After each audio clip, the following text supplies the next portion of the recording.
We're going to be doing the Drizzle Stitch today, and it's just a fun embellishing stitch. You can use it for hair, grass, animals, etc. So I'm using a vineyard silk, and what you're going to do is you're going to come up in one hole. You're going to take your thread off the needle, stick your needle back down in that same hole. And now what you are going to do, hopefully y'all can see that, okay? Now what you're going to do is cast on threads onto your needle.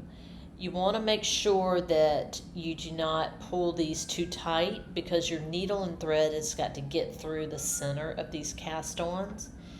So just delicately do your cast-ons, and the way you do the cast-on is, as you've been seeing me, you roll it over your finger, twist your finger, and then slide that twist down your needle, okay? You're going to want to put, I would say, 10 to 12 on your needle. Just make sure and be careful that your needle doesn't push too far through the canvas, that you've got enough room on the needle above your canvas here to continue with the cast on. So I'm going to try to get a few more on. You can also do this with a bullion needle, which might be a little bit easier than working with the smaller tapestry needle, just because it wiggles around a lot. It's going to also help for you to have a stand when you're doing this. I prefer the System 4 stand. But anyway, so I've got several on there, okay? You can see how they already start to twist on themselves. So now what I'm going to do is take the thread, and I'm going to rethread my needle.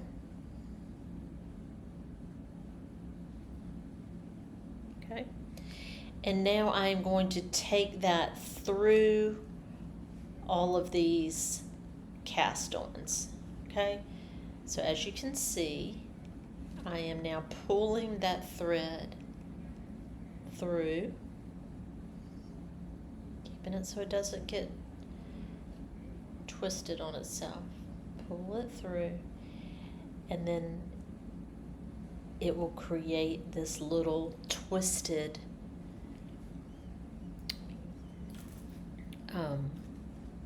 little stand-up thing. See how it's twisted? See if I make sure y'all can see it really well. Okay. So it's just like a little piece of grass or weeds or hair, and you can, again, the length of it is going to be dependent upon how long your needle is and how many cast-ons you can get on it. Just, very much like your bullion knot would be. Your bullion knot can only be as long as the number of wraps that are on your needle. Sorry, I'm all in the camera. I've got a knot in my thread, and I wanted to show you a larger version of it.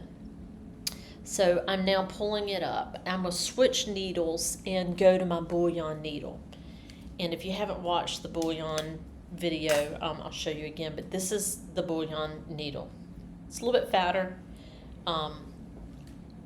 It's very long, and the eye of the needle does not have a flare to it. Okay. All right, so I'm going to stick that in, and now I'm going to start doing these cast-ons. Let me back out of here. So you can see I'm wrapping it around my finger and creating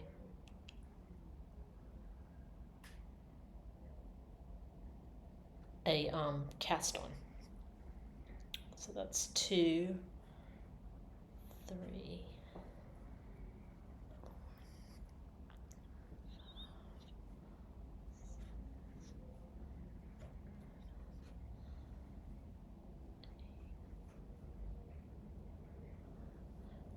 all right, so that's 10. I'm going to try to do a total of 20.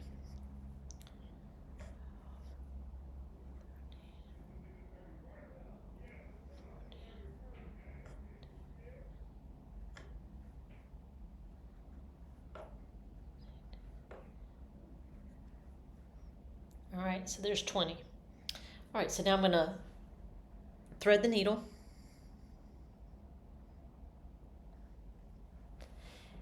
Now I'm going to pull the needle through the wraps. And I'm just holding this thread out here with my left hand just so it doesn't, twist up into a knot. So now this is going through, and it will pull it until it gets nice and tight. And so there is a 20 wrap. Hold on.